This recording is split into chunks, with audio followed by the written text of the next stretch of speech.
نبي المصطفى سيدنا ومولانا محمد صلى الله عليه وسلم وعلى آله وأصحابه أجمعين إلى حضرة سلطان العارفين سيدنا الشيخ عبد القادر رضي الله عنه سيدنا الشاب الحسن الأشهد رضي الله عنه جميع مشايخنا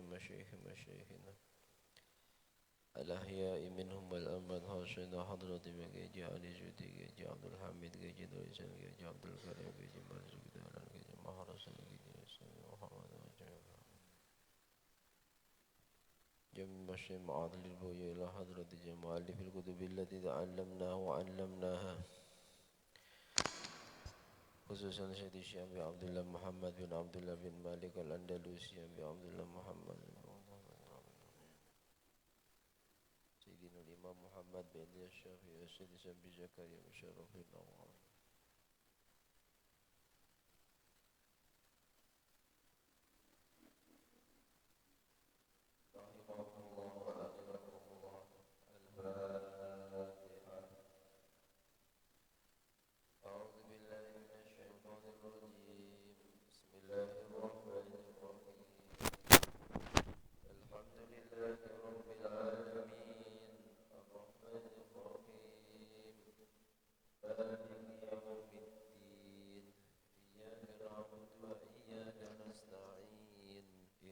الصراط المستقيم صراط الذين أنعمت عليهم غير المغضوب عليهم ولا الضالين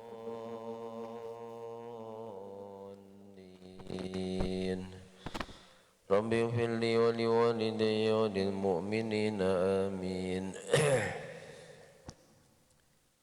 الحمد لله رب العالمين وبه نستعين على أمور الدنيا والدين والصلاة والسلام على أشرف الأنبياء وإمام المرسلين سيدنا ومولانا محمد وعلى آله وأصحابه أجمعين سبحانك لا علم لنا إلا ما علمتنا إنك أنت العليم الحكيم رب اشرح لي صدري ويسر لي أمري واحلل عقدة من لساني يفقه قولي آمين أما بعد. Yang sama-sama kita hormati, kita muliakan segenap jajaran pengurus dan Dewan Kemakmuran Masjid Al-Munawwarah Perumahan Anggrek Sari, yang juga sangat kami hormati, kami muliakan bapak-bapak, ibu-ibu, hadirin wal hadirat jamaah salat subuh Masjid Al-Munawwarah, kaum muslimin muslimat, mukminin mukminat rahimakumullah wa as'adakumullah. Mudah-mudahan kita semua senantiasa dilimpahi ridha, rahmat dan ampunannya Allah Subhanahu wa taala, dimuliakan dunia dan akhirat kita. Amin amin Allahumma amin. Bersyukur kepada Allah Subhanahu wa taala dengan ucapan alhamdulillahi rabbil alamin, yang sungguh hanya dengan limpahan rahmat, nikmat, taufik, hidayah serta inayahnya lah kembali di pagi hari ini kita bisa bermujalasah bersama di majlis yang mulia, majlis ilmu setelah solat fardu berjamaah. Salawat dan salam semoga senantiasa tercurah limpahkan keharibaan beliau junjungan alam Nabi Agung Muhammad sallallahu alaihi wasallam dengan ucapan doa Allahumma salli wa sallim ala Sayyidina Muhammad wa ala ali Sayyidina Muhammad.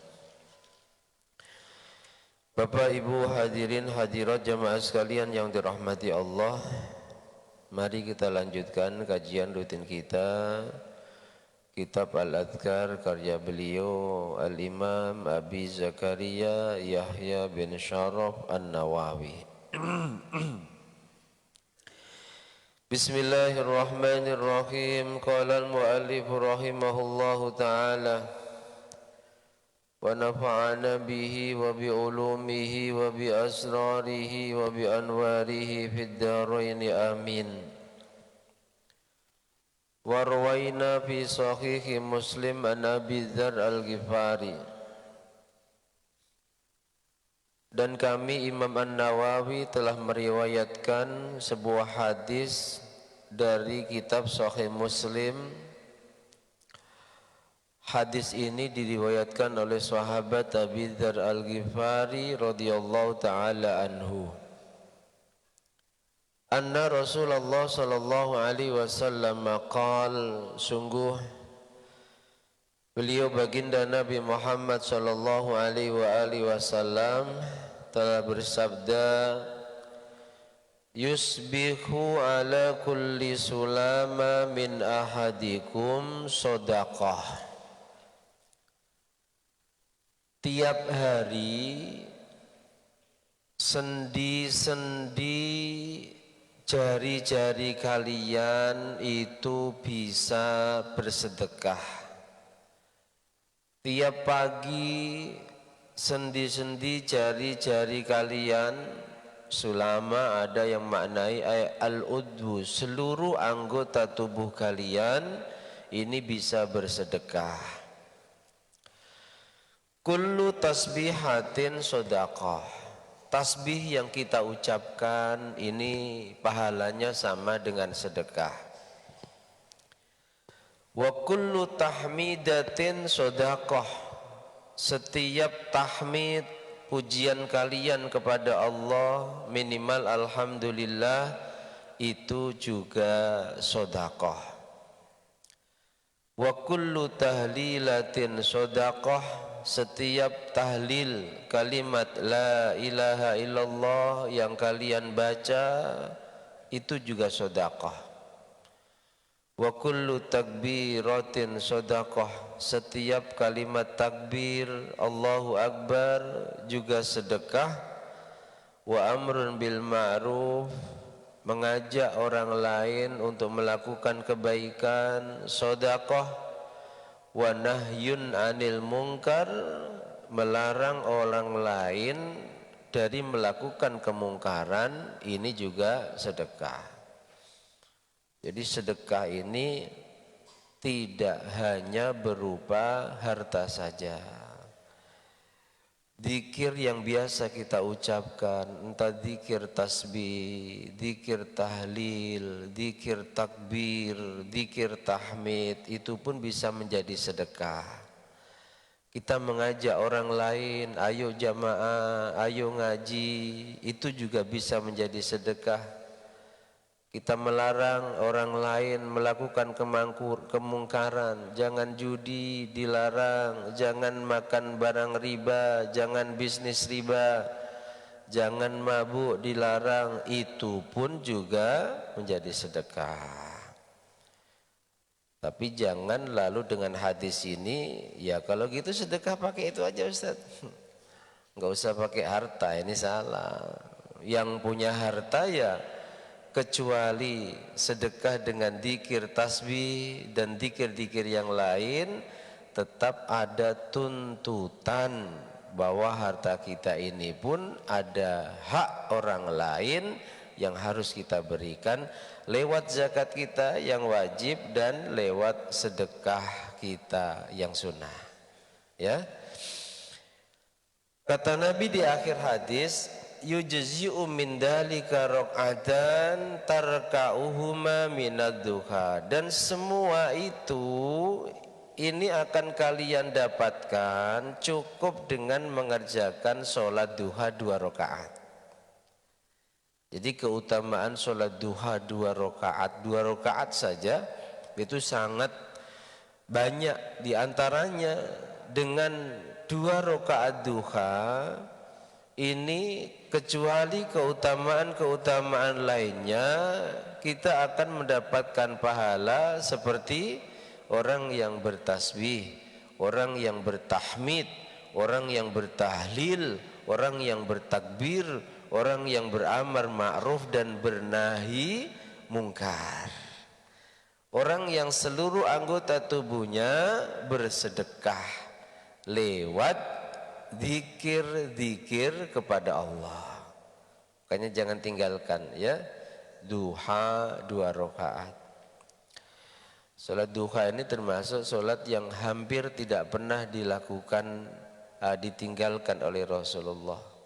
Rasul sering berwasiat terkhusus kepada Sayyidina Ali, jangan tinggalkan duha, baik saat engkau tidak bepergian atau sedang bepergian. Sebab sangat besar sekali manfaat dan keutamaannya. Duha yang kita lakukan bisa menjadi penyebab diampuninya dosa-dosa kita. Duha kalau kita tahu caranya ini bisa berpahala seperti pahalanya orang yang umroh. Caranya bagaimana? Nabi katakan, barang siapa yang suci dari rumahnya, man tatahhara fi baitihi, suci keadaannya dari rumah sudah wudu, lalu datang ke tempat yang biasa digunakan jamaah, yang dekat musola datang ke musola, yang dekat masjid datang ke masjid, lalu sholat 2 rakaat di sana, sholat duha, maka pahalanya sama dengan pahala orang yang umroh. Syaratnya apa? Bersuci dari rumah. Makanya sempatkan bapak-bapak kalau mau kerja, sesekali amalkan hadis ini. Syukur tiap hari. Jadi siap-siap berangkat rumah, berangkat kerja, duha dulu di rumah. Jangan sholat sunnah itu semua dilakukan di masjid.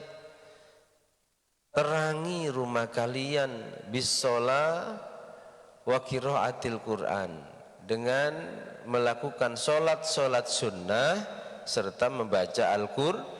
Jangan jadikan kuburan rumah-rumah kalian dengan tidak kalian gunakan untuk sholat-sholat sunnah dan membaca Al-Qur'an. Jadi yang terbaik ya duha dulu di rumah 2 rakaat, berangkat kerja mampir masjid 2 rakaat. 2 rakaat duha yang kita lakukan di tempat yang biasa digunakan jamaah dan kita wudunya dari rumah, ini kata Nabi pahalanya sama dengan umrah. Duha bisa menjadi wasilah Allah akan cukupi kebutuhan kita di hari itu. Sampai dalam sebuah hadis qudsi Allah katakan, apakah membuatku lemah ketika aku mencukupi kalian sebab 4 rakaat di awal harimu? Sungguh sangat mudah bagiku untuk mencukupi kebutuhan kalian di hari itu ketika kalian mau mengawali dengan 4 rakaat, dan 4 rakaat ini adalah sholat duha. Sholat duha minimal 2 rakaat, maksimal ada 2 riwayat, 8 dan 12. Tapi mayoritas mengatakan 12. Kalau kita ingin melakukan yang bagus 8 rakaat. Apakah harus dengan 2 rakaat salam, 2 rakaat salam? Tidak harus. Boleh semisal kita buru-buru langsung niat 12 rakaat 1 salam, 4 rakaat 1 salam, 8 rakaat 1 salam, boleh. Tapi niat saat takbiratul ihram jangan usolli sunatad duha rakaataini, jangan. Niatnya usolli sunatad duha, kalau 8 rakaat ya sama rakaat. Paham ya? Jadi sholat duha itu kalau kita kerjakan menurut hadis ini, Nabi katakan pahalanya sama dengan pahala orang yang bertasbih, bertahlil. Sementara pahala tasbih tahlil itu sama dengan orang yang sedekah. Mudah-mudahan kita bisa mengamalkannya. Amin Allahumma. Warwaina kultu as-sulama. As-sulama itu wahwa al-udhu, maknanya anggota tubuh. Jadi seluruh anggota tubuh kita bersedekah. As-sulama juga dimaknai sendi-sendi. sendi-sendi tubuh kita, sendi yang di lutut, sendi yang di masing-masing jari, ya, itu bisa bersedekah. Warwaina fi sahihil Bukhari wa Muslim.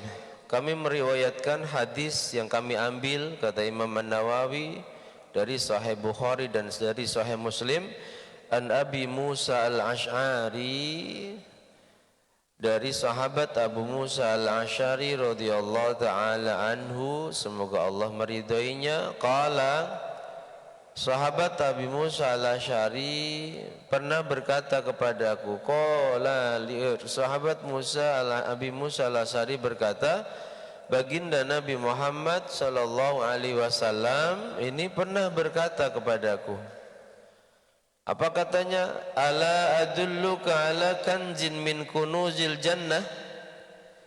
Wahai Abu Musa al-Ash'ari, maukah aku tunjukkan kepadamu gudang dari gudang-gudangnya sorga? Kata Nabi. Fakultu bala. Lalu aku menjawab, mau ya Rasulullah, tunjukkan. Apa gudang dari gudang-gudangnya surga tersebut? Qala, lalu Rasulullah berkata, kul, ucapkan, la haula wa la quwwata illa billah. Itu kalimat yang Rasul sebut gudang dari gudang-gudangnya surga. La haula wa la quwwata illa billah. Ketika kita baca dan kita angan-angan maknanya dengan sebenarnya, maka sungguh tidak akan ada kesombongan dalam hati kita. La haula, tidak ada kekuatan yang membuat kita bisa melakukan ibadah. Wala quwwata, dan juga tidak ada kekuatan yang membuat kita bisa menghindari maksiat. Itu makna aslinya. Makanya kalau kita ngaji di pesantren, maknanya la haula, ora ono doyo sangka nglakoni ibadah iku maujud, wala quwata, lan ora ono doyo sangka nyingkrihi maksiat iku maujud, illa billah, kejaba kelawan pitulunge Allah.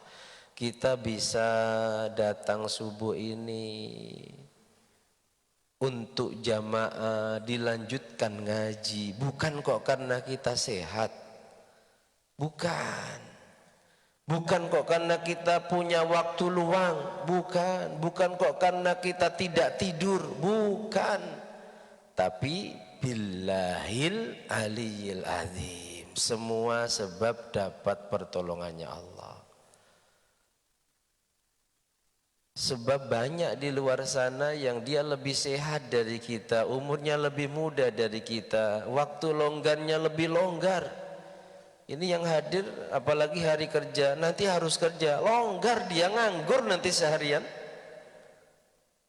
Tapi karena tidak mendapatkan pertolongannya Allah, ya mereka tidak hadir di masjid.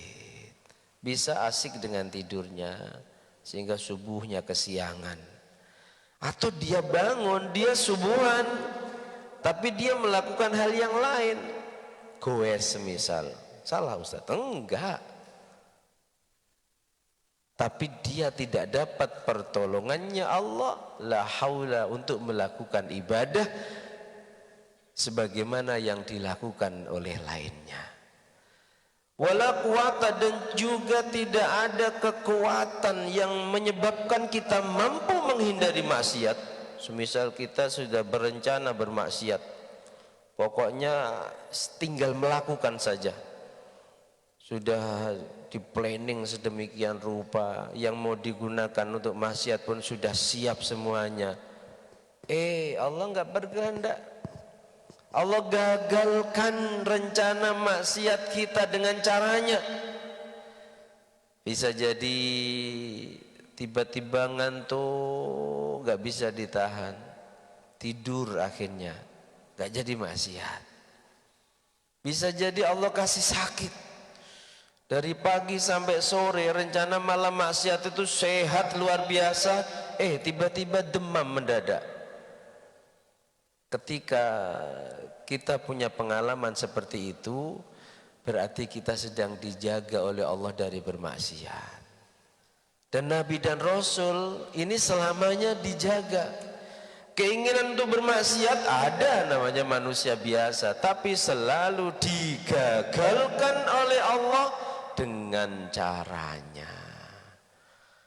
Makanya kalau kita pernah mengalami seperti itu, jangan malah marah-marah, ya, syukur. Oh berarti Nabi dan Rasul ya seperti ini, selalu saja digagalkan oleh Allah.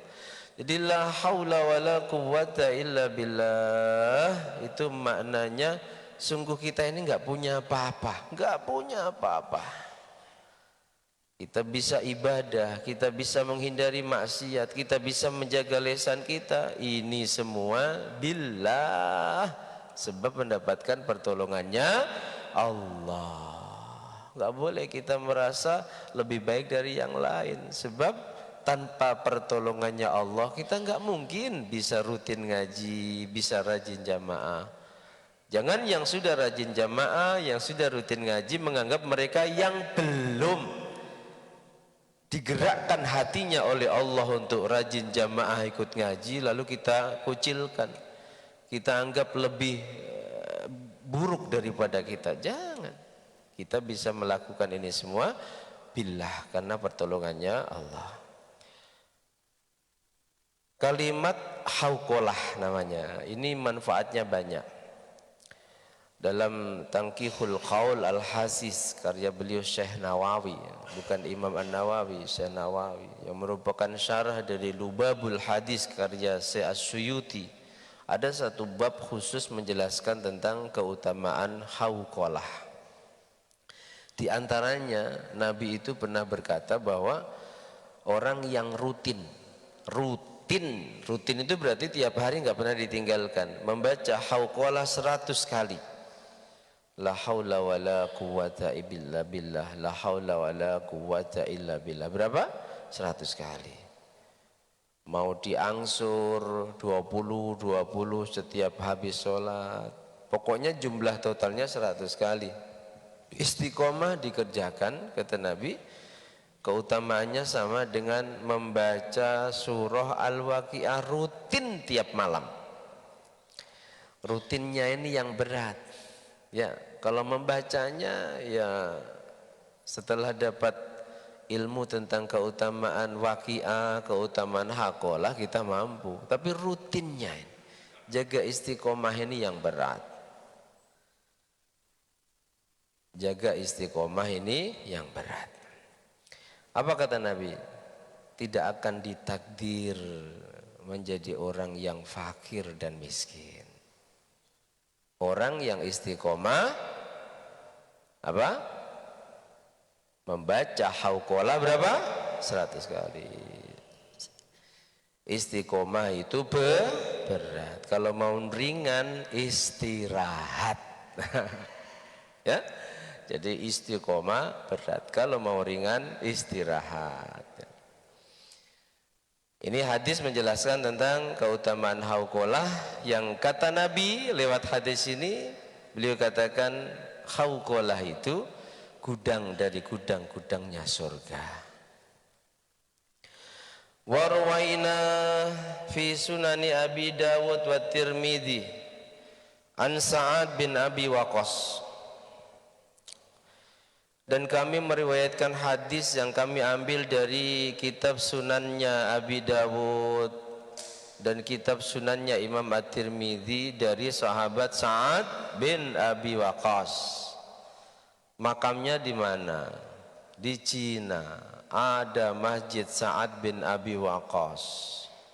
Dan Sa'ad bin Abi Waqqas ini termasuk Al-Mubasysyaruna bil Jannah, 10 sahabat Rasulullah yang diberi kabar gembira oleh Rasulullah pasti menjadi penghuni surga. Menyebarkan Islam sampai di Cina, meninggal di sana, ada makom dan ada masjidnya yang lumayan mewah. Cina ya. Jadi kalau benci Cina itu ya jangan mutlak. Jangan semuanya dibenci. Sebab apa? Islam sampai di sana. Banyak saudara-saudara muslim kita di sana. Banyak juga ulama-ulama kita yang lahir dan tinggal di sana. Mereka belajar di kota Makkah, di kota Madinah menjadi ulama. Terkadang kan ada orang pokoknya kalau Cina anti. Sahabatnya Rasulullah yang termasuk salah satu dari 10 sahabat yang diberi kabar gembira oleh Rasul di sana. Dan Rasul juga pernah menyampaikan sebuah hadis tentang mencari ilmu, utlubul ilma walau bisin. Cari ilmu meskipun sampai di negara Cina. Ini dipahami oleh ulama. Satu, mengapa Nabi sebut Cina? Sebab Cina dari Madinah waktu itu termasuk daerah yang sangat jauh. Artinya meskipun jauh, kalau memang ilmu yang kamu butuhkan di sana, datangi. Arti yang kedua, Cina ini sudah bisa membuat hal-hal baru yang negara-negara lain pada waktu itu belum bisa melakukannya. Sehingga Nabi sebut Cina. Ingin belajar mungkin buat kain yang bagus, silakan datang ke Cina belajar di sana. Jadi Cina disebut oleh Rasul dan kita diperintahkan untuk mencari ilmu meskipun sampai di Shin, itu maknanya negara Cina. Sa'ad bin Abi annahu dakhala ma'a Rasulillah sallallahu alaihi wasallam. Suatu ketika saya bersama Rasul ini masuk bertamu ke rumahnya seorang sahabat perempuan, ala imro'atin. Wa baina yadayha nawan, di mana saat kami berdua masuk dia sedang berzikir tasbih dengan menggunakan nawan. Nawan itu apa? Ayhaso, batu-batu kerikil. Sedang bertasbih pakai batu-batu kerikil. Mungkin karena yang dizikirkan jumlahnya banyak sehingga pakai itu. Tusabbihu bihi, bertasbih. Faqala, Nabi katakan, ala ukhbiruka bima huwa aisaru alik min hadza wa afdal. Bu, kata Nabi, karena perempuan, ya, apakah kamu mau aku tunjukkan perkara yang lebih mudah dari apa yang kamu lakukan dan itu lebih utama?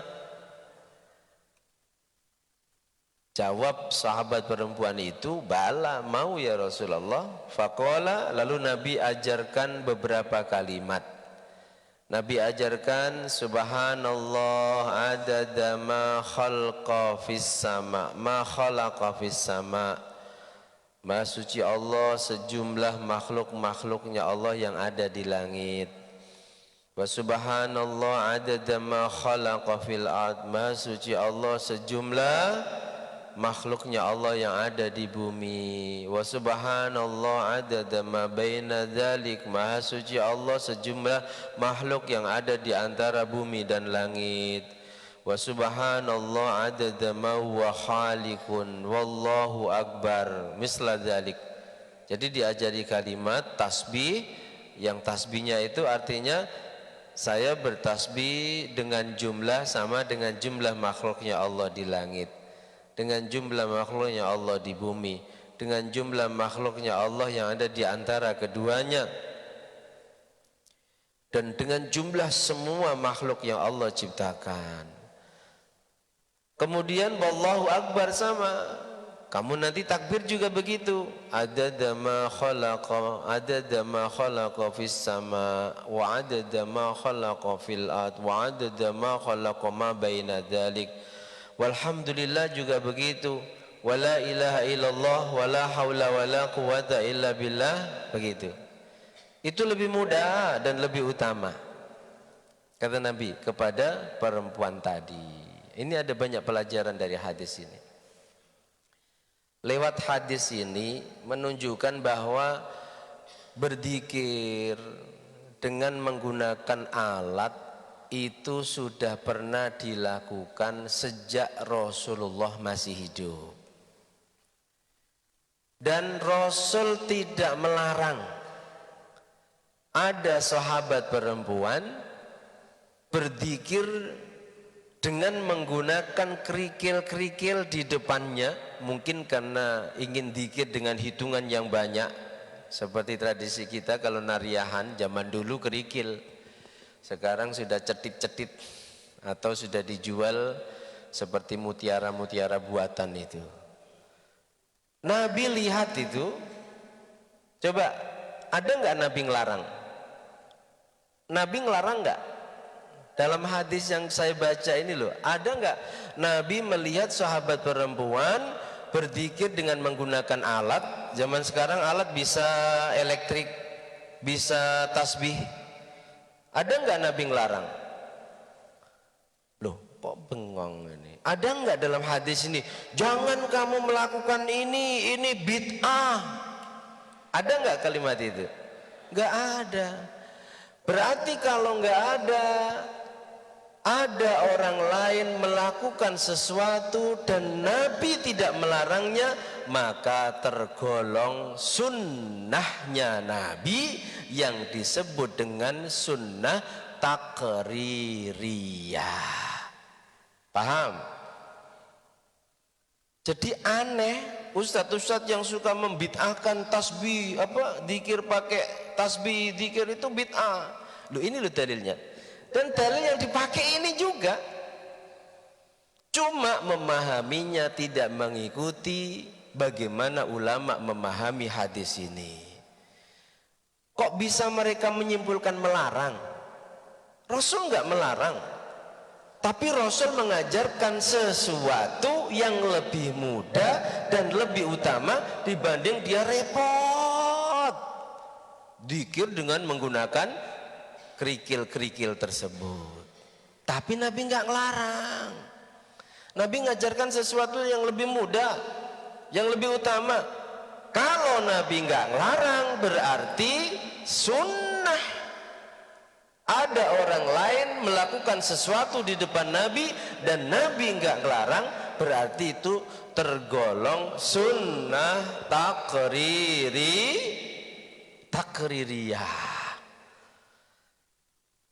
Sunnah itu segala sesuatu yang bersumber dari Nabi.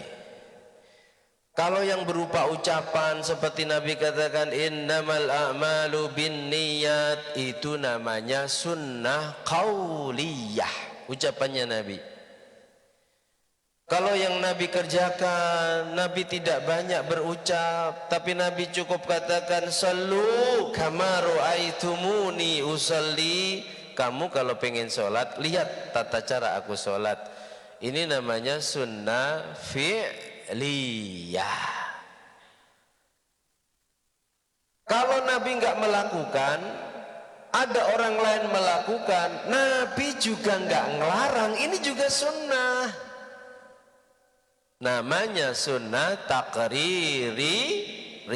Contohnya banyak. Bilal punya kebiasaan sehabis wudhu sholat 2 rakaat.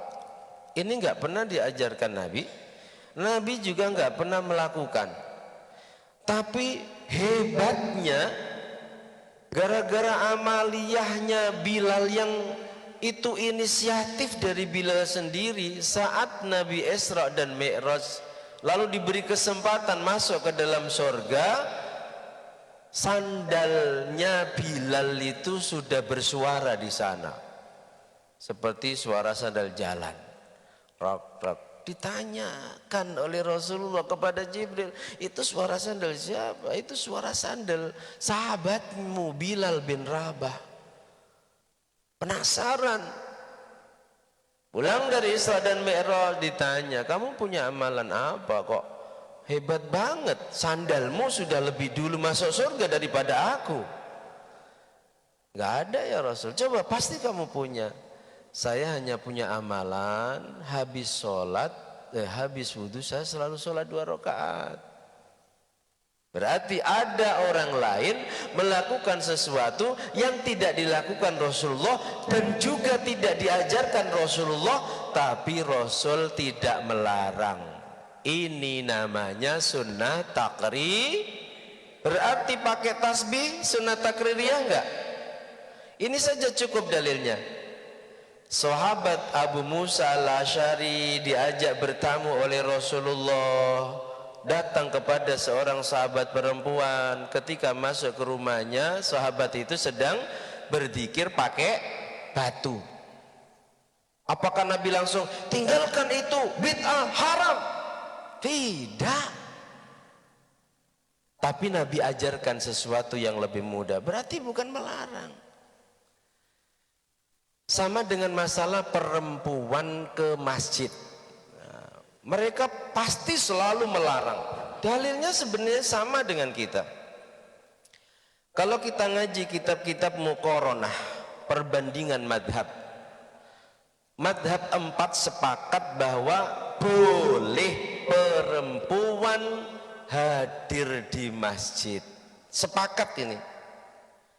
Meskipun untuk perempuan-perempuan tertentu yang ketika dia keluar rumah mendatangkan fitnah, datang ke masjid banyak fitnah. Kalau pakai minyak wangi se-RT itu bau, nyium semua baunya, jalannya di model-model, pakaiannya yang mendatangkan fitnah.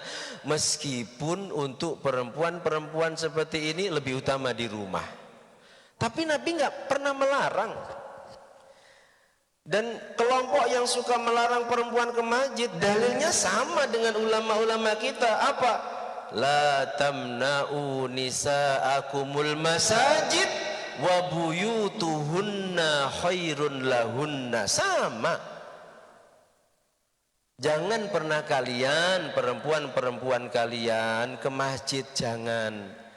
Meskipun Nabi katakan rumah mereka lebih baik daripada masjid. Coba pahami per kalimat dari hadisnya Nabi. Adakah Nabi melarang perempuan datang ke masjid? Nggak ada. Nabi hanya bicara lebih baik dia di rumah. Dan ini dipahami oleh para ulama karena diawali dengan larangan Nabi perempuan jangan dilarang ke masjid, berarti tidak semua perempuan sholatnya lebih baik di rumah. Dan itu sepakat madhab 4. Makanya kalau ada kelompok melarang, tapi nggak pernah melarang istrinya ke pasar, nggak pernah melarang, bahkan sering diajak ke mall, kondangan juga diajak. Nah ini aneh. Hadisnya tadi. Makanya kalau ada yang melarang, tanyakan mana Rasul melarang perempuan ke masjid? Nggak ada. Bahkan hadisnya diawali, jangan kalian larang perempuan kalian ke masjid meskipun rumah mereka lebih. Dikuatkan lagi dengan hadis-hadis Nabi sholat. Kalau saat sholat kok mendengar ada ibu-ibu yang bawa anaknya nangis, dipercepat. Dan Nabi enggak setelah sholat terus melarang, lain kali jangan ke masjid. Enggak. Dan sampai sekarang masjidnya Rasulullah dan juga Masjidil Haram tidak ada larangan bagi perempuan ke masjid. Bahkan di Masjid Nabawi ada pintu gerbang besar untuk masuk ke dalam masjid. Pintu itu namanya Babun Nisa, pintu jalannya perempuan-perempuan yang ingin ke masjid. Paham ya? Jadi tasbih katakan itu sunnah. Mana dalilnya? Nih, ada perempuan berzikir dengan menggunakan alat, Nabi nggak larang, berarti itu sunnah takririyah. Kalau ada yang mengharamkan dikatakan bid'ah, maka mengharamkan sesuatu yang menjadi sunnahnya Rasulullah Sallallahu Alaihi Wasallam. Bisa dipaham kira-kira? Nah, yang kemarin terpengaruh awalnya bawa tasbih, ya kalau cuma 10 pakai jari ya bisa. Kalau yang kita zikirkan 10.000 pakai jari, stres nanti kita. Makanya dimudahkan dengan penemuan-penemuan dari orang-orang hebat, ada tasbih elektrik, ada tasbih yang diputar dan seterusnya. Warwaina wallahu a'lam bishawab. Al-Fatihah.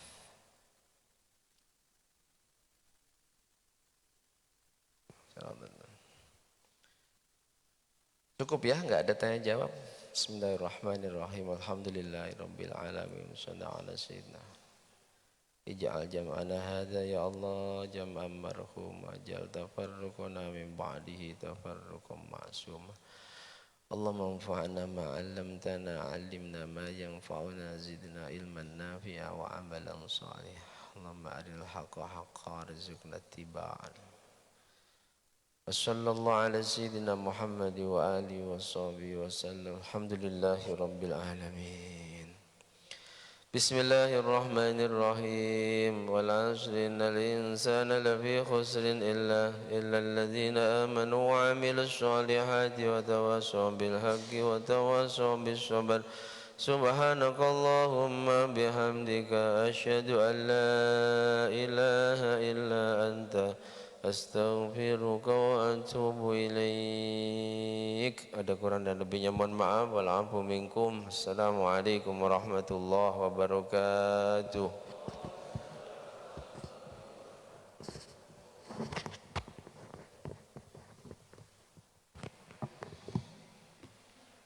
Sallu ala Nabi Muhammad.